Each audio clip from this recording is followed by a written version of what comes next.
right, welcome back, everybody. Yes, I have managed to get more than one episode out this season. Yes, again, my ever so humble apologies for dropping the ball last season. But as I mentioned before, I was, on a side quest with Shimmer. I love the platform. I love it. For anybody ADHD, go check out shimmer.care, I believe.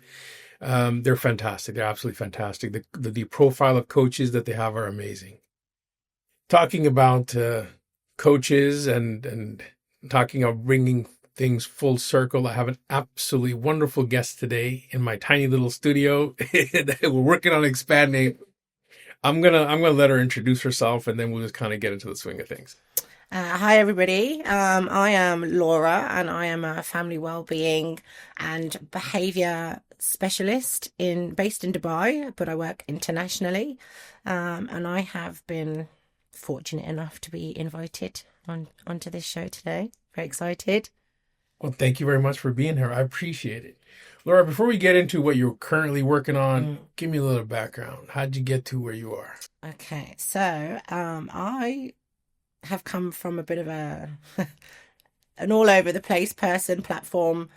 I started in education about over 15 years ago, working in the UK, what's called a pupil referral unit, which is kind of a school system for children who are struggling in mainstream schools and they get kicked out of school, and this is where they end up with the promises that they're going to go back into a different mainstream school somewhere. That's not always the case. So it's a lot of different dynamics of children who have a lot of needs and they're struggling and the academic system doesn't work for them. And then from there, I've trained up into being a teacher and into leadership in quite a unique education system called an independent therapeutic school system, which is the next stage is beyond the pupil referral units for children who are very high risk and have extremely complex needs. And they need a lot of support and a lot of care. So that's where I primarily spent most of my career in teaching. I was fortunate enough to become leader in those schools. I've worked in running them. It's been very interesting dynamics, just how the education system doesn't fit those children. And then alongside that, there's been therapists on site. So you've had your occupational therapist, your speech therapist, your play, music, art, you name it, it's been there. And part of the non-negotiable of those sites was that the educators had to understand what the therapists do and the purpose of therapy, and the therapists had to understand the education side and what that was. So everybody had to understand each other to work seamlessly to support the children and their needs. So I've been very fortunate where I've had educational experience, but I've also learned the therapy side of things and the importance of that just as much as what goes on from a day to day of curriculum expectations. And it's really changed my whole mindset and the way that I view educators and also children and what goes on for them. From the UK, I went to Japan. I worked as a English as a second language teacher in schools that didn't speak English. So I didn't speak Japanese, they didn't speak English, but I had to teach them. So again, I learned a lot from kind of just how body language is extremely important in communicating, and how important play is in learning.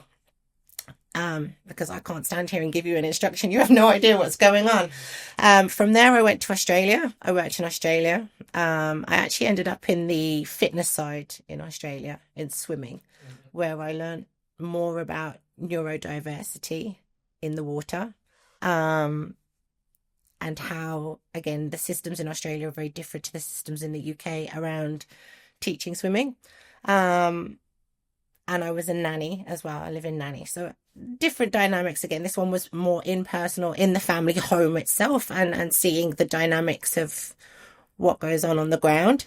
So far we've kind of had the in-school experience, the movement experience and the family experience. I worked in America with inner city children. That was the next step. I love to move around. I love to experience different cultures. I love to see how different people manage day-to-day life. I worked in America with inner city children, again from the fitness movement side of things. And again, that was very interesting to see how funding and support and the needs were very different culturally to that of Japan, Australia, and the UK. And then from there, I have finally arrived to the UAE, where I've worked in government schools with Emirati children only. And then I've worked in private schools with different cultures and different dynamics. And again, that's brought a whole different perspective for me from a mental health, a cultural, and an understanding perspective, I think, from families through to children, through to educators. And I think the one thing I've learned through moving around so much is that behavior worldwide is it's a problem, is the bottom line. It's a problem, and it's very, very misunderstood. Everybody's talking about whose fault it is, where it's coming from, and the child always seems to be the person that ends up carrying the burden, and the family ends up carrying the burden. And people are afraid of it. When you talk about it, it's not for me. You go speak to inclusion. You go speak to the counsellor. Yeah. No one wants to actually deal with it head on. And it's become something of a massive interest to me as I've travelled around the world, and I've seen how different cultures deal with it. I see the impacts that it has, and also understanding kind of where it's come from and unpicking it. I've learned a lot myself in terms of how I reflect, I think, in situations, and how I work with situations and my own mannerisms. But I'm also learning to look at individuals very differently as well, particularly children that struggle a lot. And that's kind of now how I do what I do. I realize there's a lot of support needed out here, and not many people want to delve into that world of behavior or address family well-being and the impacts that has on the families that have to carry that every day. So here I am. Well, thank you very much. No, I think it's amazing that you come with such a vast and diverse experience. And I think that's what really adds value. And I remember when I was even going through the documentation, when I was kind of shortlisting guests, and I was like, I definitely have to have her. I need to have her across the table. We need to have a conversation. And, as my listeners and even my students and all my friends know, I have a lot of complaints. Being in education my entire life, I'm 20 plus years in higher education. And I was just saying this on the previous podcast also, that it's very weird. I work in the Fountain of Youth, where I'm the only one who gets old. My students are always 18 to 22, always. And as soon as they cross that, they graduate and leave. And I have new students rolling in every semester. I'm the only person who gets old in my job. It's very surreal. But my complaint has always been towards education as a whole. And it's not a single point of fault. It's an overall system fault. It's because we need to, or at least we believe we need to be able to educate masses in a bulk factory type of setting, which takes away from individuality. It takes away from the personality of every student. It takes away from so many things. And once you kind of sprinkle neurodivergence on top of that, now you hit a wall. The schools and educational institutions globally are barely keeping up with just getting the kids educated to get them competitive enough so they can, survive life. And that's become more and more of a struggle day to day. We're seeing the job market getting smaller. We're seeing hyper competition coming up. Even if you go back, and without getting into too many specifics, but if you look at so much of the material and curriculum that high school students are required to cover, and you're like, why? So much of this is either irrelevant or too advanced. And then you realize, well, it's in order to adjust that distribution curve of grades. So we have, a fixed number that can get into the elite schools, and then so on and so forth. So I'm in disagreement with the whole model. I unfortunately don't have a one-stop solution for it just yet. But it needs to be addressed. It needs to be addressed in a lot of different ways. And one of the areas that I think that definitely, in my mind, is low-hanging fruit because it can be addressed, but there is a lot to do there, is exactly the area that you're working in. My mom was very, very involved with me as a kid. You know, she wanted to know what my homework was, what I was learning, was I having fun, what was going on. My dad was the exact opposite. He's never seen a report card in his whole life. His philosophy on my education is, it's your life. Do what you want. You want to stay in school? Stay in school. You don't want to stay in school? Don't stay in school. I remember one time my mom says, listen, you can be anything you want. You want to be a farmer? Go be a farmer.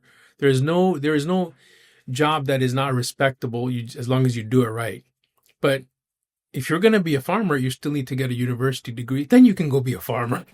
She was kind of funny like that. Yeah. I was like, okay, well, I'll work on that.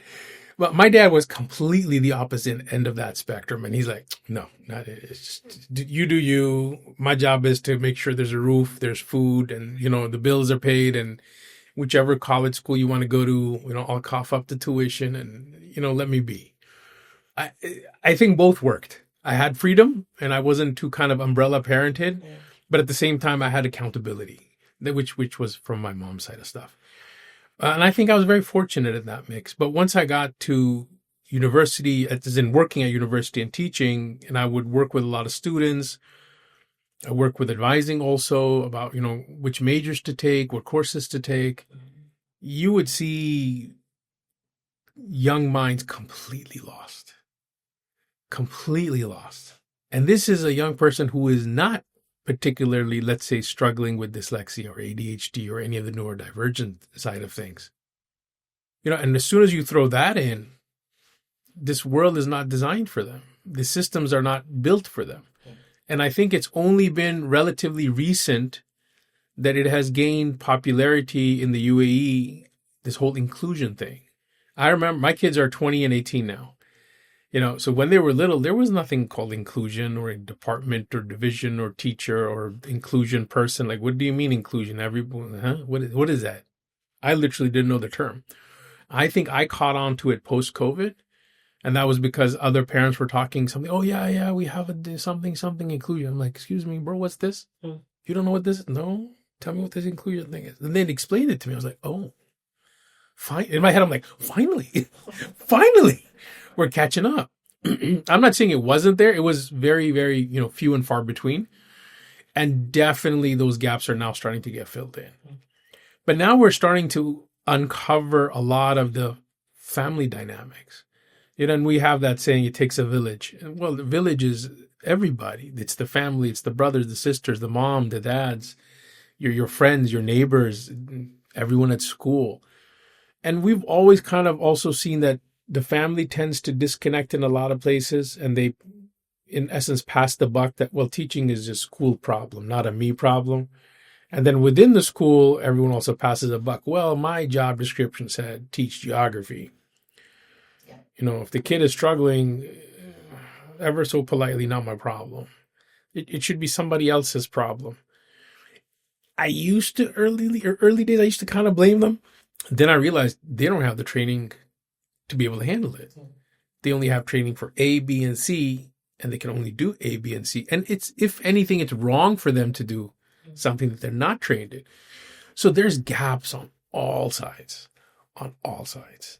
So part of why I wanted you to come here is to talk to me about, you know, the holistic kind of approach, what's going on in its entirety. And then we can kind of go layer by layer and drill in a little bit. I mean, it's a huge umbrella in itself. I mean, inclusion means including, which is everybody. So technically, whether you have a diagnosis or not, everybody is still under that umbrella. So one thing I find quite difficult from a department perspective in schools is this inclusion department exists, which means that they deal with it. And actually something I'm trying really hard to work with schools on is this whole thing of they're there to support you with implementing it across the whole system. And I think it comes from, obviously there's especially in the UAE and around the Middle East, the cultural differences is huge. In Dubai, you have so many different cultures where the standard norms at home, back from wherever home is, can vary vastly from one country to another. So finding a platform where everybody is speaking the same language within the school systems, particularly in Dubai, that in itself is a challenge because you're bringing so much different knowledge. And then from that, you have families, again, culturally, particularly now in Dubai, you're getting a lot of mixed culture families.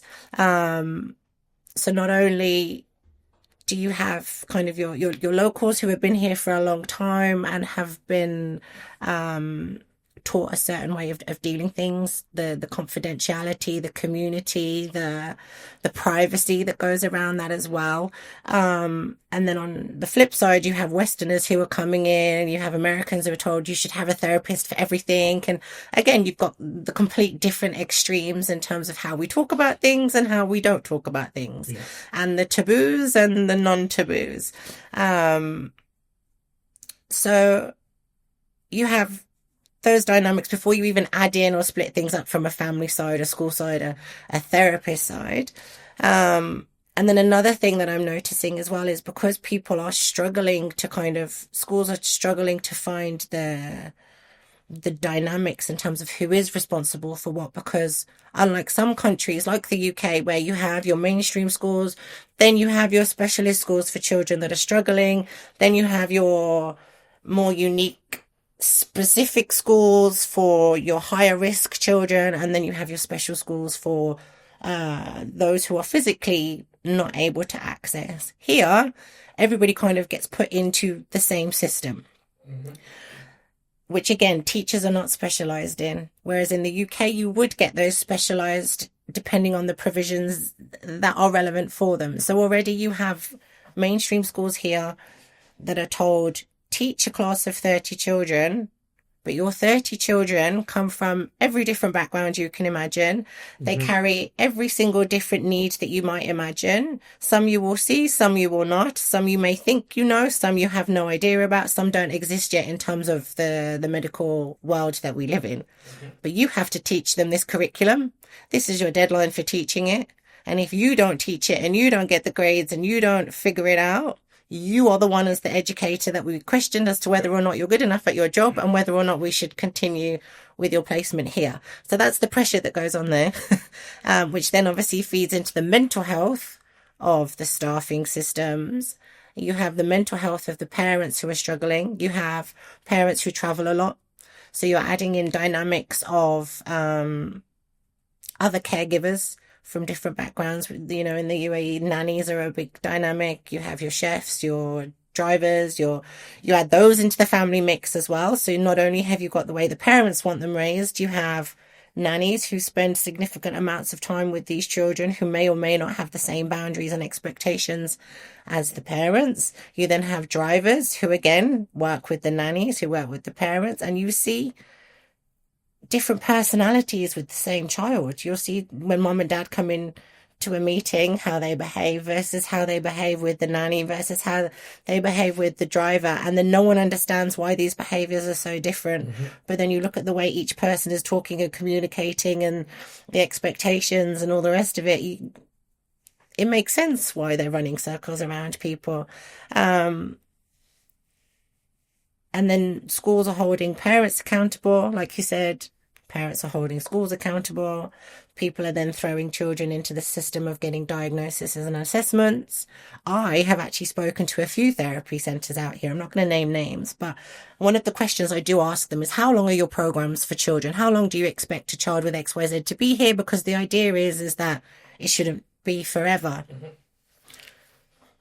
Well, they stay.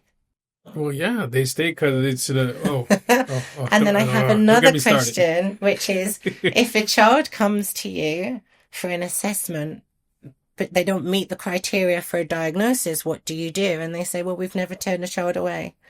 And again, those alarm bells for me go off, because if a child is coming through your door, not every child that has a behavior or is showing a certain behavior actually has a diagnosis or a need. It could be that the environment at home has changed, Yes. or it could be something traumatic has happened to them and they're dealing with that. And again, my concern is that, and again, this is probably why I do what I do, is that everybody at the moment seems to be putting everybody in this boat of, oh, it's a diagnosis, they need an assessment, they need therapy.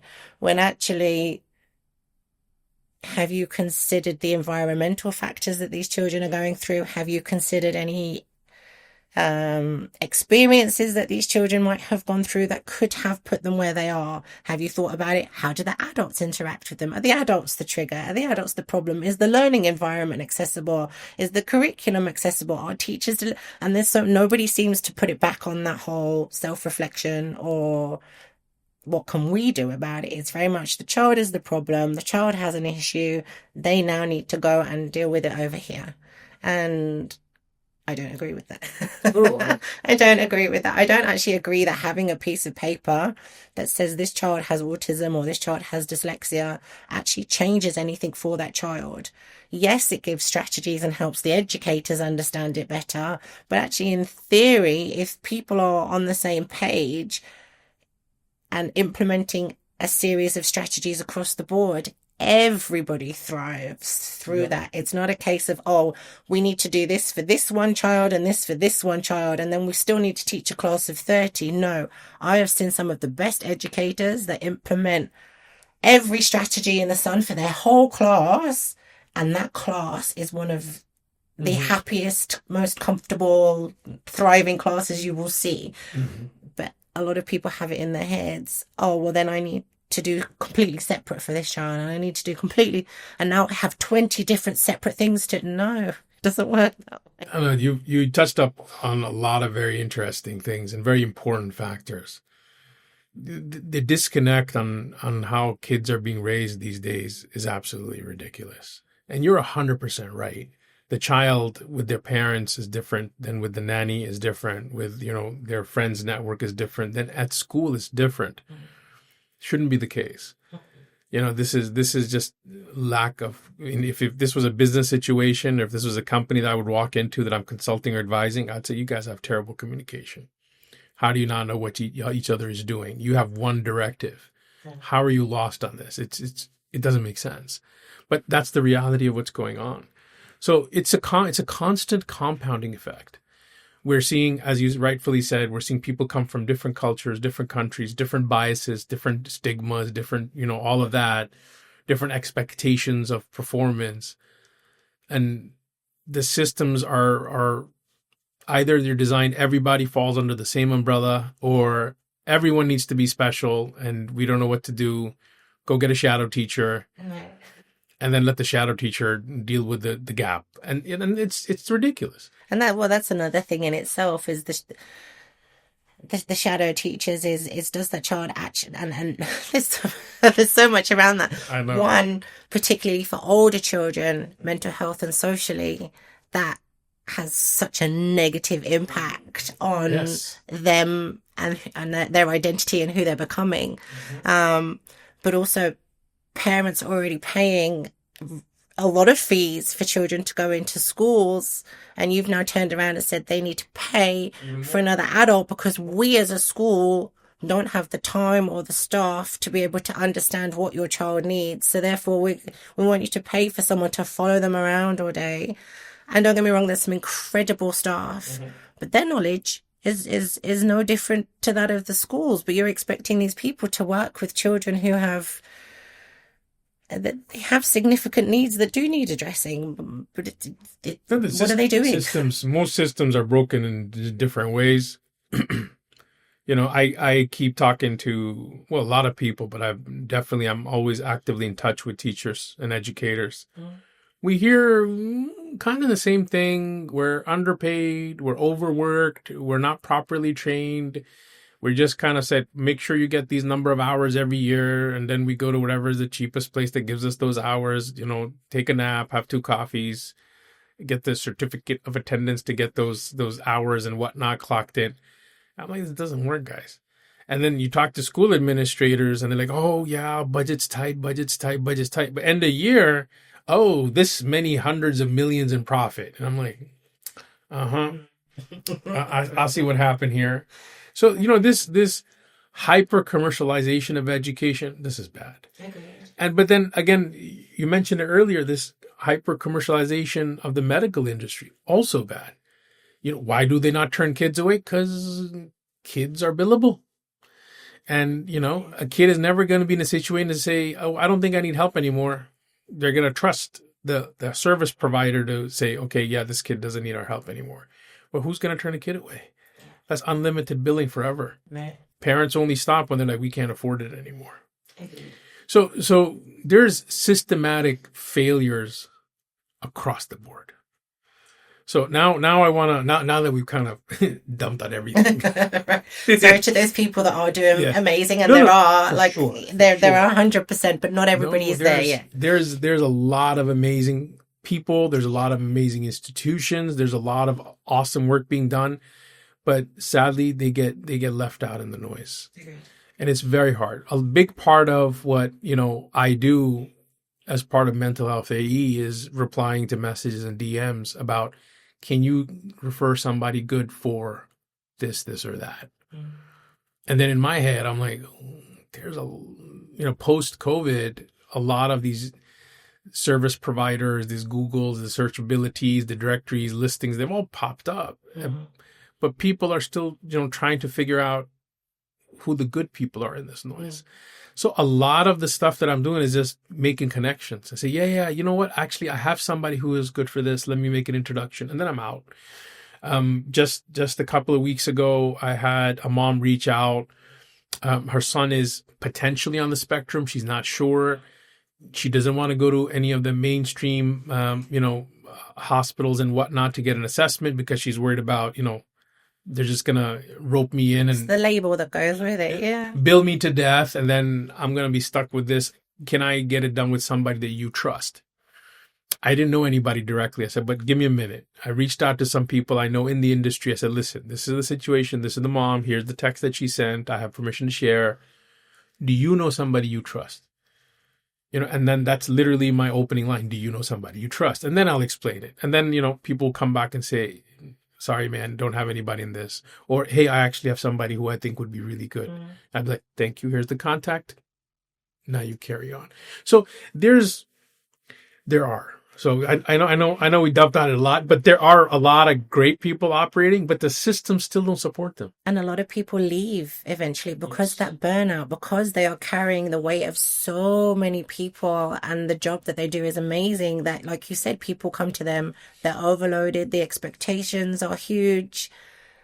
They have families, they have things going on in their life. Their time then gets spent engrossed in work, so their families then suffer.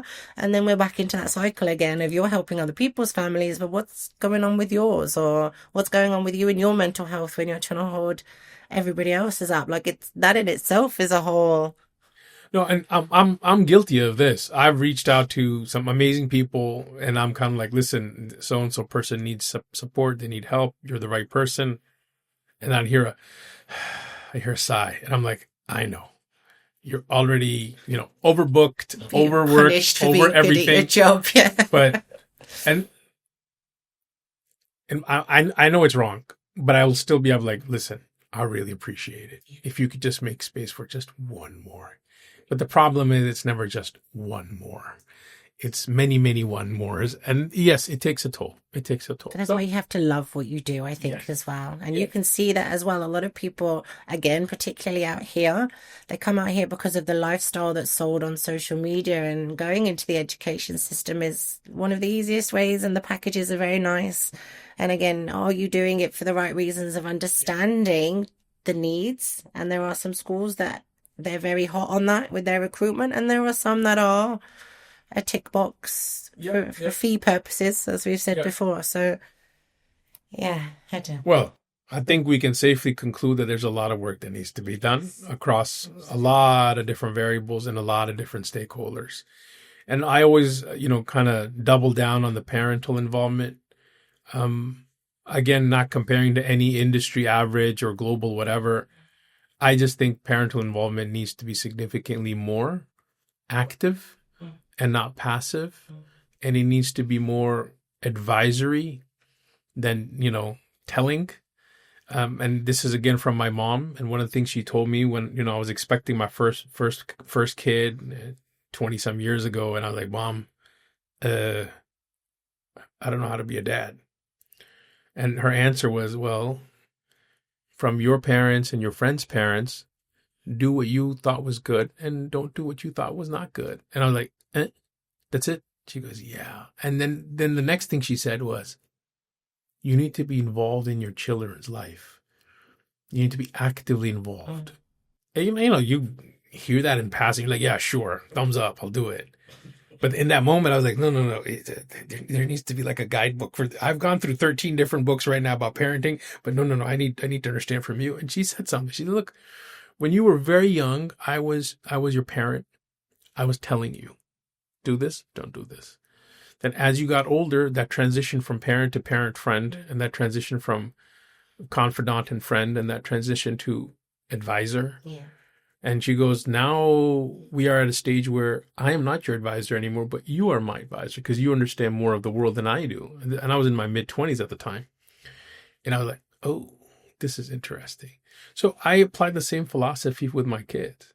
But you know what's interesting off the back of that? And again, something I see a lot of with the families that I work with is and even myself on my own kind of healing journey that I've been on is generational trauma is a real thing.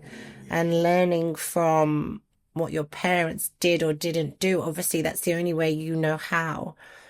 But a lot of that's passed down to you is it's that projection of the only way we know how, and the impacts that has in terms of then how we parent and what we think is best based on how we were raised, and the impacts that then has on behaviors, on learning, on how we see ourselves and who we grow into be, unless we consciously make that choice to break that cycle and go, do you know what? It's a lot of work. Yeah, it never, but it's it's a bit like what comes first, the chicken or the egg, and you love your parents dearly for what they did, but it's like, I don't know, I don't think that was the right thing to do, and I need to change that.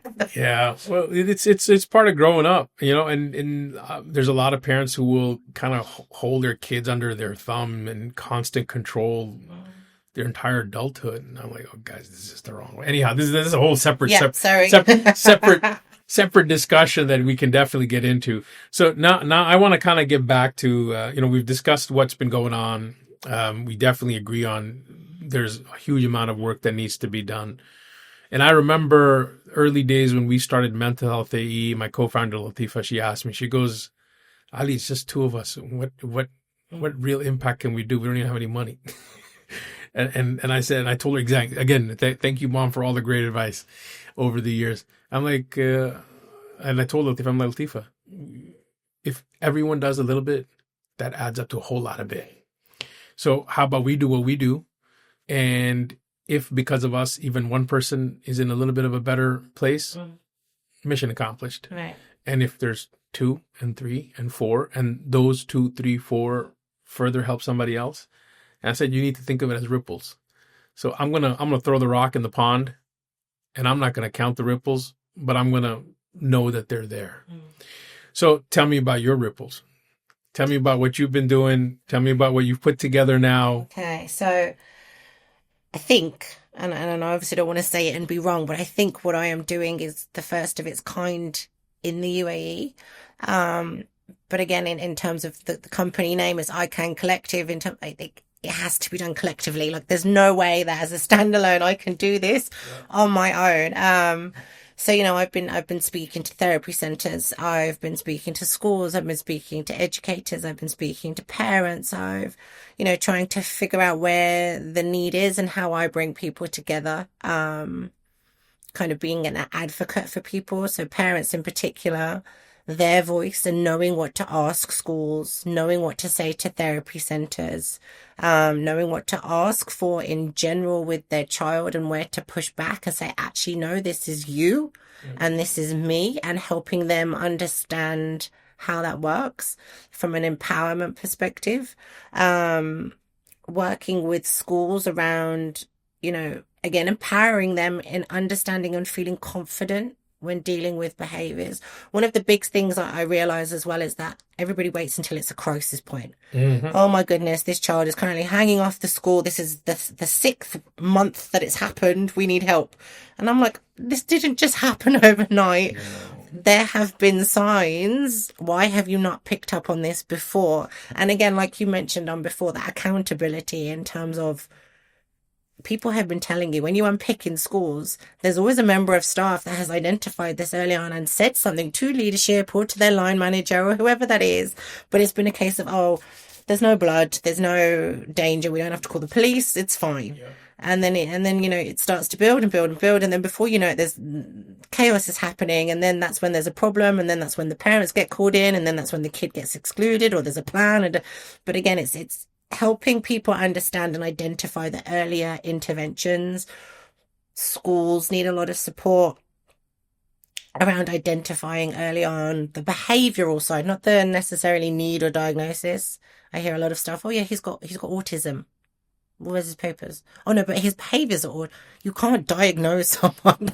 Like there's so many overlaps. So empowering schools, encouraging people to ask me questions, I think is a big one as well. Like it's not just me going in and saying do X, Y, and Z. You need to challenge me and be like, well, why are you doing what you do? What's the benefit of this for me? How does this help me? Where does it go? What's the longer impact? Because ultimately this isn't a short-term fix. The whole purpose is that it's a whole systematic approach. You need the government policies. You need the school systems and staffing in place. You need the parents to understand what's going on. Like everybody needs to speak the same language, but that language has to be broken down so much that no different to a classroom where you're differentiating or scaffolding. That's exactly the same approach you need to be taking with the community, with the government. And like everybody needs to speak the same language. And at the moment, people aren't. Whether that's because they can't access that language and they don't know about it, or whether it's because it's a language that's like, what is this unfamiliar, or I don't want to hear it, or the doors it's opening those doors. But to do that, you have to talk about it. If you don't talk about it, no one's going to listen, no one's going to know any different. And don't get me wrong, I've had doors closed on my face where they're like, we're not opening that door. And guess what? I'm going to come back and I'm going to knock on your door again, and I'm going to keep doing it until you listen, because I don't think people understand, especially, again, Dubai is a very new country. It's very safe. It's very, everything right now is under control. But the rate in which it's growing and the diverse range of people it's bringing in right now in the immediate is under control. But we're not thinking immediate. You have to plan ahead. Yeah. And if those interventions are not put in place now and those systems are not supported and fully unified, if we're not all on the same page, further down the line, what's to say that we're not going to end up in a situation like the UK with gun and knife crime, like America, where the judicial system is filled to the brim and we're literally fighting fires? Like, Dubai is the perfect place. The UAE, the Middle East right now is the perfect place and the perfect time to really get that in place and sink the teeth in. And I know next year is the year of the family. And I know Abu Dhabi are doing incredible things from an early intervention perspective for children. Like there are things happening, but I just don't feel like people are talking loud enough about it. So people are aware, unless you dig and you ask your chat GTP or you ask your Google or you know what to ask for, you don't know about it. And I think it needs to be, you need to be singing about it, because parents need to know it's coming, that support's coming. Schools need to know, yes, they're listening. But right now I feel like people don't feel like they're being listened to. And I think that's a big worry. Same with children. Children don't feel listened to. Well, guess what you're going to get? No, I agree with you 100%. I originally came here January of 1999 for 6 months. I haven't left. I haven't left. And I have a lot of my friends all around the world. And, every now and then it pops up, well, why are you still there?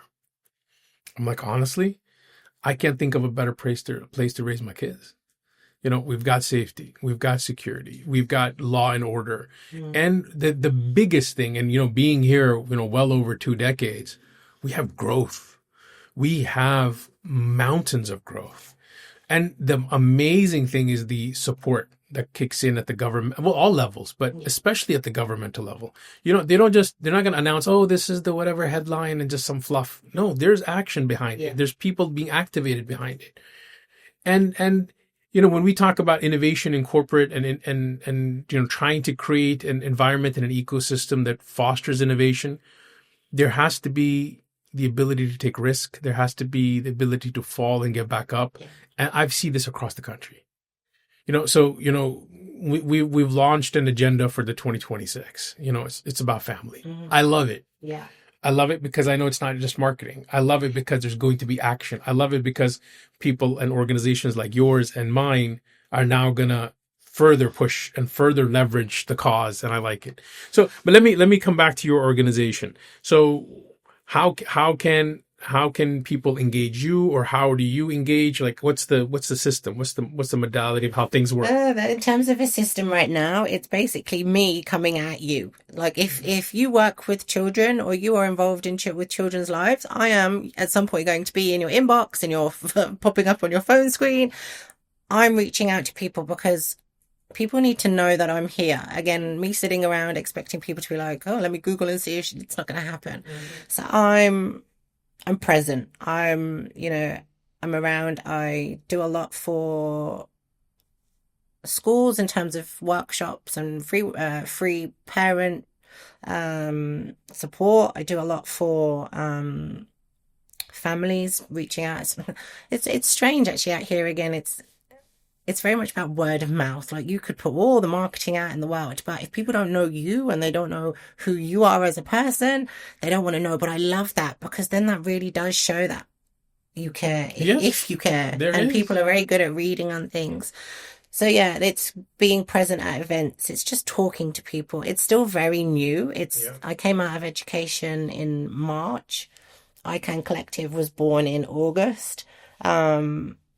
It is still very new. So it's just, for now, it's just talking and just saying, hey, I'm here. And if you want to know more, come and ask me. And if I can tell you more without you asking, I will also do that too.